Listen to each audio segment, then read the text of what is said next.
Good evening, everybody. It is the Safety and a Sportswriter show with Knoxville Nate and Big Joe as we get to start up a weekend that will end on Christmas Day, but we will have football throughout the weekend, so we get presents throughout the weekend. We have a lot going on this weekend in the NFL. A lot of the NFL picture will be straightened out, and we could have a Super Bowl preview for us when San Francisco and the Baltimore Ravens take on each other. I can't wait for that matchup. You got Miami against Dallas, a few other things going on. But Nate, first of all, how are you doing? And go ahead. I'm doing well. Yeah, Lamar has kind of an approach this year that he's not gonna try and do too much. He's playing very well, but he's kind of pulled back the reins on his running a little bit, and it's worked, man. He's still around. This Ravens team has always won when Lamar has been on the field, and this year, here it is. We're 3 days before Christmas, and Lamar's still healthy, and they're still winning. So I think the Raven, your prediction about those two teams, I think those are the two best teams right now. But we'll talk about this later. I'm not ready to count out the Eagles just yet. No, not just yet, but they are struggling, but their schedule is working in their favor. The thing is that their margin for error is getting smaller and smaller. It is, but that the Cowboys loss to the Bills helped them a lot. So yeah, they'll be all right.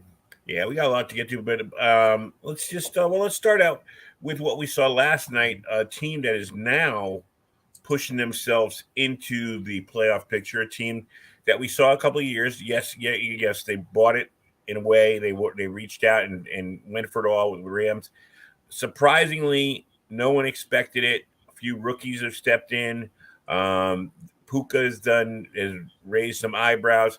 Matt Stafford, another quarterback. When you talk about Lamar, you never know if you're going to get the full Lamar for the year. You never know with Stafford, and right now he's playing about as well as he's played in his career. And last night, I'm not going to paint the Saints into being something great just because they beat the Giants last week.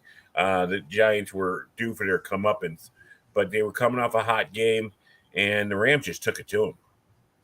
Yeah, I mean, that I don't like Dennis Allen. I mean, I like him, but I don't like him as a coach. And you could tell, that it was a lot of it had to do with the game plan and the coaching, because when they got down 30-7, they kind of scrapped everything they were doing and just started pushing, trying to, get back in the game. They scored 2 touchdowns in like 2 minutes. And I was like, why didn't they do what they're doing right now all day? So, that's a great example of bad coaching when, you scrap your game plan, you just try and get back into the game, and you immediately do. They blocked a punt, Derek Carr threw 2 touchdowns. And so it's kind of sad to me, because I think this roster, we've thought this roster for the Saints is good.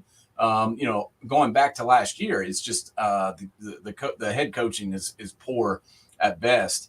And as far as the Rams go, I definitely did not expect them to be, where they're at. Honestly, I thought they would be okay this year, depending on Stafford's health. But let's be honest, nobody thought that Nakua would be this good. I mean, Cooper Kupp is kind of an afterthought on this team. Last night, he had, I believe, 6 catches for 52 yards, and just kind of pedestrian, because Puka Nacua is the best player on their team. And probably, Nacua is very good, and I just gave him lots of props. But the reason that he is so wide open is because of Kyren Williams, the Notre Dame running back. I loved him at Notre Dame. I loved him coming out. I thought he was one of the steals of the draft, as I said on this show. And he's finally getting the carries the last several weeks, and he's gone over 100 yards almost every game. And we all know that in, this coach's offense, everything is predicated off their running game. And with Kyren Williams and this, relatively new offensive line, or some new faces on it, they've been able to run the football, and that's opened up everything else. Yeah, but I mean, when you look at right now, you look at McVay, you look at Shanahan, you look at McDaniel down in Miami, somewhat Sirianni in Philadelphia. These young coaches have found new ways to get people open and to move them around, and it's fun to watch. But also goes back to everybody playing at a higher level. Their defense is playing a little bit better than Rams, and they just, like you said, it's a health issue. But if you give McVay some toys, he knows how to play them. Yeah, I mean, he knows what he's doing, and that's one of the reasons that the Rams are in the position they're in right now, because he's a good coach and he knows how to. A lot of these guys that you see in the league are from his tree, Right. and were coaches under him. And the only reason the Rams struggled was basically after they won that Super Bowl, he had to start all over. All his coaches left. I think there was like 8 or 9 guys off his coaching staff left town, and 2 of them became head coaches right away. A third got a head coaching job later. So, he was left with a piecemeal staff. And then, obviously, because they went all in, they were in cap hell with so many, veterans that they kind of signed to go for it. And it worked. But they've, really found some diamonds in the rough with these rookies and some free agents. And, he's been able to run his offense with the guys he picked up. So kudos to their general manager, and also, to the coaching staff for what they've been able to get out of this Ram team. And I don't think anybody wants to play them right now. No, not right now. Not right now. With the way that, they held, let's be honest, they held the Saints to 7 points until about 3 minutes to go. And then, they as we mentioned, the game, they got some scores late, but they held that team to 7 points for almost the entire game. Yeah. So, right now you got to put the Rams as the hottest team right now in football, or one of the hottest teams. I put right up next to them. We're going to talk about San Francisco. We'll save San Francisco and, oops, I don't think you can hear it. We'll wait for you to get back. San Francisco and Baltimore to the end. We lost Nate for a minute. Next, we're going to be talking about Buffalo and how Buffalo has inserted themselves back in to the mix of the playoffs and gotten themselves back on track. I was just opening up and kind of filling here while you were gone. The next team I want to talk to you about is, it's been brewing for the last few weeks. Buffalo, what they did to Dallas last week. Right now, you got to look at Buffalo and Miami, and what was a 1-horse race is now a 2-horse race in the AFC East. With Buffalo playing so well, Miami's schedule maybe not going their way. That last game, Buffalo against Miami, could be the conference winner out of that game. What do you think about Buffalo right now, and what's the difference you see in them? The main difference I see in them is that A, their defense is playing better and they can get stops, and then B, they've been running the football. I don't know if you watched that game the other night or the entirety of it, but he was handing the ball off to James Cook. He only threw the ball 14 times. That's what I'm saying. 80%, 85% of their offense was running the football, either James Cook or him. And James Cook's the guy they've been looking for. They've been looking for someone to take the load off of Josh Allen. Josh Allen's a great quarterback, but he is much better when he has a running game. And that's true with all these teams right now that we see that are overachieving. They're able to run the ball because that opens up everything else. And that, to me, is the biggest thing for the Bills. They've been able to run it, and James Cook has provided them a huge spark and a piece that they haven't had. He's an upgrade for me over Devin Singletary and Zach Moss and some of the guys they've had in the past behind him. He's the guy that they've been looking for, and I didn't know if he'd be that great. He wasn't really used that much at Georgia. He was kind of their second or third guy, even that second or third year of his. But he's stepped up big time. The offensive line is playing very well, and they're winning games. They were never getting really blown out. They were just losing some games they probably should have won. And now they've turned that around. And everybody was talking about how great the Cowboys were. They had that big win against Philadelphia. Right. And then they show up in, upstate New York and get their asses kicked. And, that's the thing I worry about with the Cowboys. They're great when they're playing at the Jerry Dome, but on the road, they suck. And they're 3-4 on the road. And in several of the games, they've gotten blown out, like in San Francisco and in Buffalo. Yeah, I tell you, everybody's bringing that up and it's totally a valid point. The other thing about Buffalo, before we get off them, I tell you, it took a couple of weeks, but I thought the Matt Milano effect is now they're ready. They know he's not coming back. and that defense as a whole is playing better. And I'd give the head coach a lot of credit for that. He calls the plays.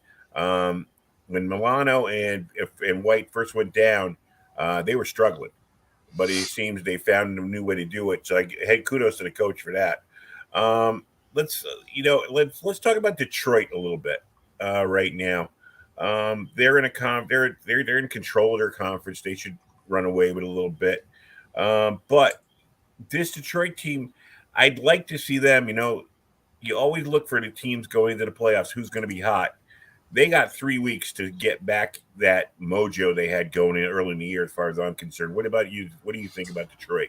Well, I was really impressed with that game against Denver. I mean, I don't know what else you want them to do. They put up 42 points on a Denver defense that's been much improved. Much improved, yeah. And the biggest thing to me is, once again, running the ball. I mean, Jared Goff threw 5 touchdowns, but they also ran for 185 yards. Jahmyr Gibbs ran it 11 times for 100 yards, 9.1 average. That's unbelievable. And this kid, we both liked him coming out. We thought he was going to be a big piece to what Detroit did. They started him off kind of slow. They kind of eased him into their offense. Now he is full blow into their offensive scheme, and it's really paying dividends because it's opening up the passing game. But the other stir that's kind of stirring the drink is Ahmad St. Brown. He's been great. He's come through huge the last few weeks, and against the Broncos he had 7 catches for 112 yards, 16 yards per catch average, had a touchdown, and then obviously the rookie. What can you say about this kid, Sam Laporta? Oh my God, Laporta. I mean, there's been so many good tight ends out of Iowa. I mean, their offense sucks, but they've always got the best tight end in college football, and Sam Laporta might be the best of all of them, and that's saying something because we're talking about George Kittle, we're talking about Dallas Clark, we're talking about Noah Fant, T.J. Hawkinson. Yeah. I mean, so many good tight ends. I mean, Notre Dame's the only team that's come close to producing as many good ones as them, but I think Iowa's definitely tight end U. And Sam Laporta is the best. 3 touchdowns against the Broncos, and they knew that they were throwing it to him sometimes. They just couldn't stop it. Yeah, I'm looking for it. Like I said, I want to see them remain hot the rest of the year. Miami, Tyreek Hill, they say he's getting better and should be ready for Dallas this week. Big game. I would love to see Miami go in there and just take care of the Cowboys, just shut the Cowboy fans up. But what do you think about that game? Well, I got to go back to the Titans game. That really concerned me, the way that they let the Titans climb back in and win that game. I mean, I was like, they're letting them back into it, but they'll still win. And then they ended up losing. And the way that the Titans have played, except for that game, it kind of worries me. And the biggest knock on the Dolphins all year is that, they've taken care of business, beating the teams they should be, but they've, kind of fallen flat on their face against some of these better teams or teams with a winning record.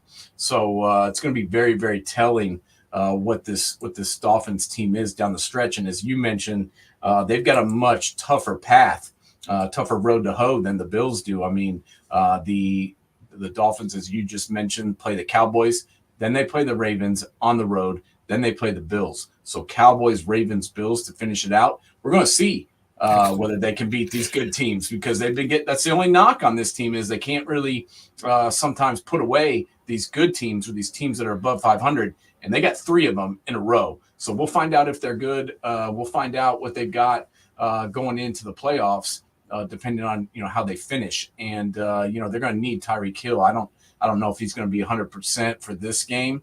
I think they should be able to beat them without him. But, who knows? It should be an interesting matchup, seeing whether the Cowboys can bounce back, and also, seeing whether the Dolphins can beat a good team on the road. Yeah, when you think about it, Miami, if Miami, Buffalo, and Baltimore make it to the playoffs, they could have to face each other again twice more. Who knows? So they might have to go through them twice. Let's talk about Kansas City for a minute. The frustration of the wide receiver position seems to be the topic everybody wants to talk about. You see it kind of getting to Pat Mahomes for the first time in his career. You see him showing emotions on the field, frustration on the field, which usually he doesn't show. It's not something they can correct at this point. But you got Andy Reid, who knows how to make things work. The thing that worries me a little bit is Kelsey seems to be able to be defended against, or is it just that they don't even pay attention to the wide receivers anymore? Well, I think that's the biggest thing is that that none of these other wide receivers scare them. So they're bracketing Travis Kelsey. They're putting their best cover guy on him. They're double teaming him. They're doing whatever they can to try and take him away. You remember back in the day, it was how do you stop Tyreek Hill and Travis Kelsey? Well, the answer was you couldn't. But when all you have to do is stop Travis Kelsey, it can be done. I mean, even against the Patriots, he only had 5 catches for 28 yards, and that's pedestrian. That's Cooper Kupp numbers. We're talking about Cooper Kupp last night. It's about the same look there. The good news is Rashee Rice has come out and for a rookie, really taken over. I mean, he's the best wide receiver they have, and he's playing his 15th game. So if he can continue to get going, they'll be okay. Just because they have at least one guy that can lean on. I mean, their second leading receiver against the Patriots the other night was Clyde Edwards-Helaire, who's their backup running back. So if they can get Isaiah Pacheco back, and if Rashee Rice can keep playing like he is, they should be all right. But I mentioned this before the trade deadline. I'm like, if they want to win the Super Bowl, they have got to go out and get a big time wide receiver, and they didn't do it. Right. And I think that may be very troublesome for them, as they go through. I mean, can they get to the playoffs? Yep. Can they win the first round game? Yep. Can they get past that? I don't know. Without a true number one. All right, let's go over to. We got 2 division leaders right now from the South playing each other. The Buccaneers against the Jaguars. Neither of these teams looks to be in shape to make the run to the Super Bowl. How about, can they hang on, make the playoffs? And especially, I think, for Baker Mayfield, it's a huge step for him. If he could lead this team and just get him into the playoffs, maybe win a game if possible, but just to get them into the playoffs would be tremendous for his career. What do you think about this game? Well, I think it's all going to come down to Trevor Lawrence and whether or not, he can play. If Trevor Lawrence can play and he's 100%, then I'd strongly probably lead towards the Jaguars, but he's not 100%. And even if he is able to play, we've seen him struggle the last few weeks because he's not 100%. He's been trying to play. He's got that bum ankle. He had the concussion. That's problematic. So if he doesn't go and they have to roll with CJ Beathard, I feel real good about the Buccaneers, especially after watching them last week kick the shit out of the Green Bay Packers. I mean, Baker Mayfield was on point. I think that was one of his best games of the year. Maybe not his best, but it was definitely up there. Oh, you got to put that might be one of the best of his career so far. I mean, he was good. It was a really good game. He threw 4 touchdowns. He had because of the way he was throwing the ball, they were actually able to run it a little bit for the first time this season. And, I think if they can win this is a huge game for the Buccaneers, because if they can win this game, they are definitely in the driver's seat for this division. All right, let's go back to the AFC here, because we got the teams that right now qualify. We got the Browns. Can Joe Flacco keep this up, or is this a renaissance of Joe Flacco, or just a couple of weeks of him being able to save his career a little bit? Well, I mean, he's definitely exceeded my expectations. There's no doubt about that. But let's be honest, they got real lucky to win that game against the Bears. I mean, I don't know what the hell dude was doing, but the Hail Mary hit him right in the hands, and he dropped it. I don't know if you saw that. Yep. But it hit him. I think it was Moore. I believe it was Moore, who's their best receiver, and it hit him right in the hands. And Joe Flacco showed a little bit of his warts against this Bears team. I mean, he threw for 374 yards and 2 touchdowns, but he also had 3 interceptions, and that worries me going forward. But the fact that the Browns are 7-1 at home, and 9-5 overall with their fourth quarterback.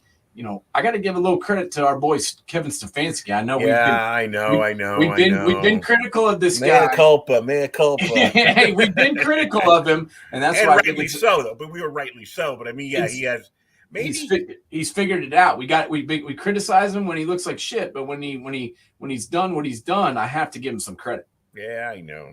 Damn it. Bengals. The Bengals. I mean, the Jake Browning story continues. I kind of like this kid. I like the fact. I mean, this is his one time to shine. You're backing up Joe Burrow, but you're showing you got some stuff you can do. What do you think about the Bengals?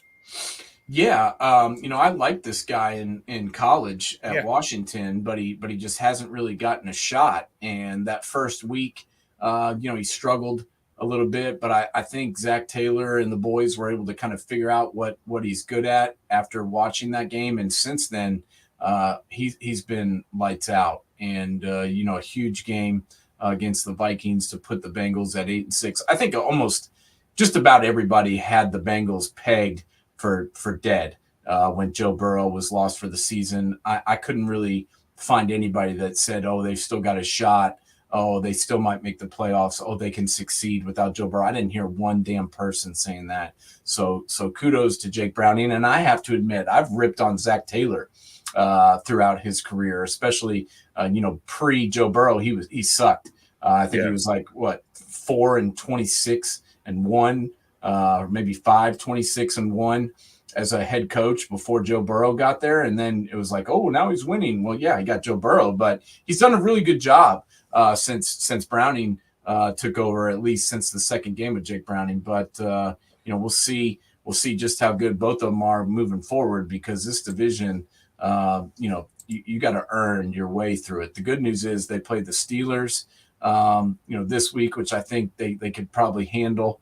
And, then they've got at the Chiefs and then the Browns. So they're definitely going to have to earn it. And I just, I like what they've done, but I do not like their schedule down the stretch. I think it's tough. It's going to be tough for them to make the playoffs with, those three teams on the board. Okay, well, the last three teams before we get into coaches here. Broncos have New England coming up. They're sitting at 7-7. The Packers, 2-game skid. They're at 6-8. Carolina gives them a chance to at least make their last two games meaningful. And Seattle gets Tennessee. Any of these teams you think can get themselves off the bubble and jump up a few spots? I think it remains to be seen. I think we're not really sure what we've got with any of those teams. The good news is, the Packers are still alive, but I haven't liked what I've seen out of them the last few weeks. It's been rough, and it's not just the quarterback; it's their defense too. Giving up that many points and that many 4 touchdown passes to the Buccaneers, that was scary. The Broncos, I thought were playing really well until they ran into the buzzsaw that was the Lions last week, and now I'm pretty skeptical of them. We'll have to see what they can do moving forward. But the Seahawks, to me, they won that game, but they had lost 4 in a row before that, so I'm not as high on them maybe as some other people. It was not the biggest thing to me in that game was Kenneth Walker III finally got going. He's been banged up. They've been struggling to run the football, and him getting 19 carries for 86 yards. That was a big deal. And it was a good throw by Drew Lock, but that was the first time they had led all game, was right there with 28 seconds left. So I'm not ready to anoint the Seahawks as back in business just yet. They gotta prove it to me down the stretch. Drew Lock finally has a highlight he can show his grandkids. Yeah, first touchdown in a while. Don't show them the rest of your career. The thing I will give credit to Pete Carroll was, they really wanted to rest Geno one more week. He just hasn't been healthy, at all the last few weeks. And they were like, if we can get through this game and be competitive and save Geno, that'll be huge for us. And he did it, man. He won, and Geno got to rest. So I think that'll be big closing out the season with the healthy Geno. All right, in the time we got left, let's talk about coaching. We already know that the Chargers, Raiders, and Panthers are going to be looking for a new coach. I believe it's 98% sure your boy Chico in Washington's not coming back the way it looks there. So I'd say those four are definites. The four ones that people are talking and going back and forth about, we'll always have a surprise one in there. A is New England. B, Pittsburgh. Both those guys, successful coaches, but have been there a long time. Right now are getting under a cloud a little bit, especially, Belichick up there in New England. He's been there, and he doesn't seem to have a team to build around. Mike Tomlin, has Mike Tomlin lost control of his team? The other two teams I want to talk about, and I like all those coaches. This is why I hate talking about this. Mike Vrabel with the Titans, and you've talked about this at length. They never seem to make the right personnel moves they need to do. They wasted Derrick Henry's career. I mean, basically, they never put the right team around him. The A.J. Brown move, we can go back. We can give a litany of the bad moves that upper management has made. And still, for most of his career, Vrabel's been successful, just doesn't have enough to get over the hump into a Super Bowl. And this year is the first year when it's really coming back to haunt him. The Jets, Saleh, everybody's talking about. He's going to be safe because Aaron Rodgers wants him back. But man, if they lose out, I don't know. I really don't know. What do you think about these teams? I don't know. I don't understand why Robert Saleh gets a pass. I'm very confused about that because, supposedly this has been his decision, to roll with Zach Wilson. And then it was his decision to, go with your boy from Connecticut up there, and then to go Tim with Boyle. Yeah, Tim Boyle. I mean, Tim Boyle. Tim Boyle was worse than Zach Wilson, and then they finally decided to go to Trevor Siemian. After Zach Wilson goes down, I just think this whole season has been very poorly managed. There was mistakes in the front office. I didn't like, as we've talked about a ton, I didn't like leaving Zach Wilson on the roster. I thought that was a horrible move. This offensive line has been garbage. The defense has been kind of unmotivated the last few weeks, and it's hard to shut a team out in the NFL. And it's happened to the Jets quite a bit. So I just don't know how you give Robert Saleh a pass. I mean, if you're going to fire all these other guys, how do you not fire this guy? I mean, I root for him as a human being, but I'm going to give you a scenario and what really bothers me, and you tell me if I'm wrong or right on this. Two things. First of all, you got Breece Hall and you got Dalvin Cook, two quality running backs. You have no quarterback. You have two quality running backs. And in my scenario, in my take, college, and for the offensive line, it's easier for them to run block than pass block. Right.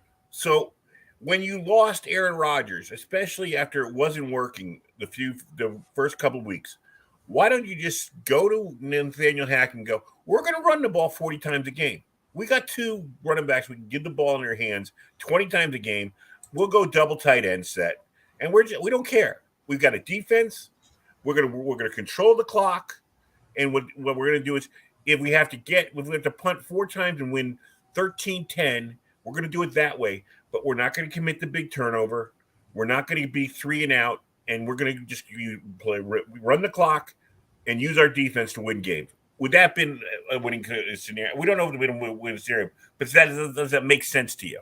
How the fuck do you know that and he doesn't know that? That's what I'm talking about here. I mean, Dalvin Cook ran for over 1,300 yards every season of his career until this year, and now he's got 67 carries for 214 yards. That's embarrassing. And not only do I like Dalvin Cook and Breece Hall, but I like Israel Abakande too. And they decided not to even play him, until about week 10, and then they finally brought him off the shelf. So yeah, I 100% agree with your point, and I'm very confused as to using both those guys, using all 3 of those guys. Fresh legs always on the field. Yeah, I mean, you could have rotated these 3 guys interchangeably throughout the season, and you could actually have gotten a decent semblance of a passing game if you could do play action off the running game. So yeah, I don't see how you give Robert Saleh a pass, because I think the coaching, the game planning, all of it has been horrendous this entire season. Okay, what do you think about Tomlin in Pittsburgh, Belichick in New England? I would have never thought that, they were going to part ways with Bill Belichick, but this, last year didn't really go as planned. Year before didn't really go as planned, and now they're 3-11. I don't think he likes what's going on there. I don't think Robert Kraft likes what's going on there. I could see, them kind of mutually part ways. I could see that happening, and I think it'd be good for Bill Belichick. I mean, go somewhere else. I mean, Tom Brady left and he had success, so why can't Bill Belichick leave and have success? Now the question is, does he want to give up personnel decisions? Does he want to just coach? Does he want to do both? Is there another team that wants a veteran guy and is willing to give him all the power? That's what I am not 100% sure of. But if there is a situation that is welcoming to him, I could see him taking off. And as far as Tomlin goes, it's kind of the Rooney way to ride out, Mike Tomlin. But at the same time, the Steeler fans are kind of getting restless. It's just been mediocrity, mediocre season after mediocre season after mediocre season. And at some point, the coach has to take the blame. I mean, they're right at 500 right now. They've been right, just hanging on that 500 mark for several years in a row. And maybe it's time, as I mentioned with Bill Belichick, sometimes a change of scenery is good for everybody. And, I think it may be good for both of them, but I don't know how the Steelers will play it. They do things a little bit differently there. They have loyalty, which no one else does. And, they won't just fire him. I think that will be another situation where they'll have to mutually part ways. Now, as far as Vrabel goes, that's another interesting one. Rand Carthen is the new general manager there. He didn't hire Mike Vrabel. I mean, I think he respects Mike Vrabel, but I also think, Mike Vrabel's got a lot of influence there.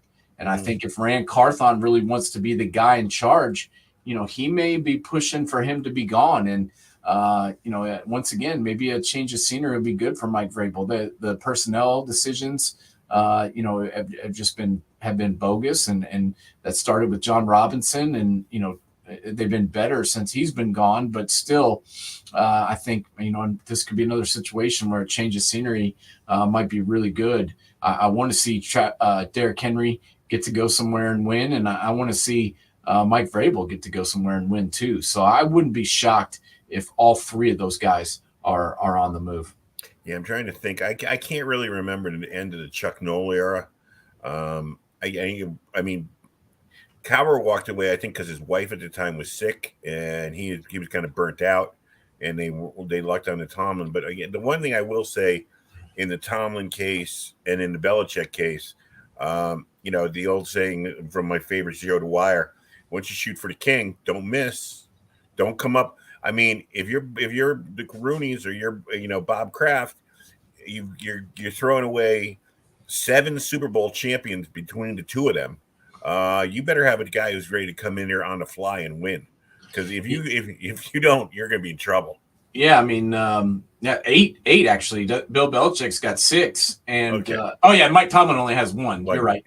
He only has 1, but so 7 is the number there. But I just. My big thing is you better have a damn plan, like you were saying. I mean, if you've got a guy that you feel really good about, well, then, mutually part ways and bring that guy in. But if you just want to get rid of somebody without having a plan, hell, I've seen that here in Tennessee. Everybody wanted Philip Fulmer gone, and then they sucked for 20 years because they had no idea what the hell they were doing after that. So that's the big thing. And, the Chargers job is the one that's interesting to me. They've got the quarterback. They've got some really good pieces on defense. I don't think they can keep Joey Bosa and Khalil Mack. They're probably going to have to get rid of one of those guys just because of salary cap restrictions. Keenan Allen, how long is he going to be around? But they got Mike Williams. They've got some Joshua Palmer. They got some good young guys there. Austin Eckler's on the roster. They've got Rashawn Slater. So I feel like that job is attractive in San Diego. So I think maybe one of these guys might bolt for the Chargers. that wouldn't shock me at all, because I don't think they want to hire another first-time coach. They've tried that 3 times in a row, and it hasn't worked once. And the other team I think that one of them will end up with, if they do leave or are fired, is Washington. I think Washington cannot afford to go through another experimental phase with their fan base as well. We've been through the Steve Spurriers, the Jim Zorns. This is a team that, at least Chico came in and settled things down a little bit for them for a few years. Well, yeah, he's a guy that's got a lot of cred in this league, and coached very well at the Chicago, and did really good things in Carolina. But for whatever reason, it just has never gone right in Washington, and I think a lot of that had to do with ownership. Exactly.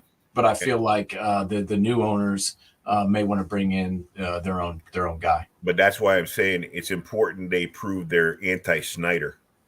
They can't be like Dan Snyder bringing in these, whatevers. Why is this guy there? What, 1,000 questions, because they do have some talent on that roster, and it's going to be tough. They got the same problem as the Giants. You're chasing the Eagles and the Cowboys, but at least get the respectability fast. So I think that's one of those two teams, the Chargers and Washington. If Belichick and Tomlin end up on the market, have the best chance of going there.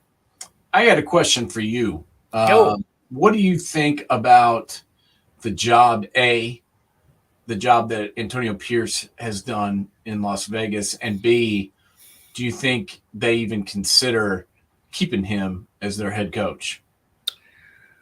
I think he deserves a good look. I think he deserves. If I was Mark Davis, I would not want to make the big mistake twice in a row. You had an interim coach who got your team to the playoffs, and you threw him to the curb and brought in the name coach that turned out to be a fraud.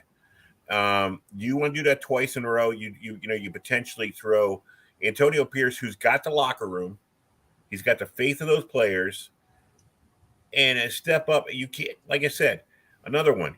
You can't, Mark Davis. You can't afford to miss again. I mean, you can't. You'll become the next Daniel Snyder of the NFL, the joke. So you should really take a good look at Antonio Pierce. Hey, the guy's there. You sit there and you go to Antonio Pierce and go, all right, if I gave you your pick, as you talked about earlier about with McVay, nobody ever talks about how successful head coaches, lose good assistants every year. So you go to Antonio Pierce. I would talk to him first, and I would say, okay, tell me your ultimate staff, and how can we put that staff together? Show me the staff you want to put together, and then we'll talk about the team and see what is his plan, what is his magic bullet to fix the Raiders and hopefully get them back into being competitive, because that's gonna be a tough division again for them next year. Yeah, no, it is. But I like what he's done. I mean, look at since he took over, they started off with that win against the Giants, and then they beat the Jets. Then they lost a close one to Miami.